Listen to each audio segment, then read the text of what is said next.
বন্ধু মনে রাখো ভাইয়া, একটা কথা শক্ত কই, রাগ হইও না প্রিয় ছেলে বাপ।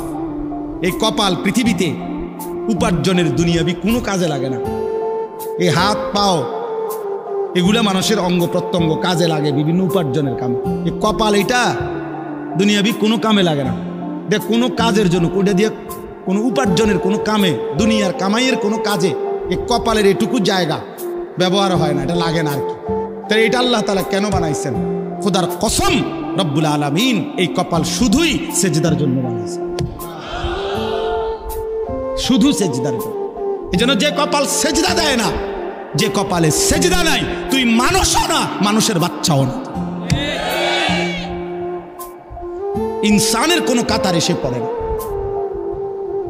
সে কোনো মানুষের কাতারে পড়ে না, ইনসানের কোনো কাতারে পড়ে না যার কপালে সেজদা।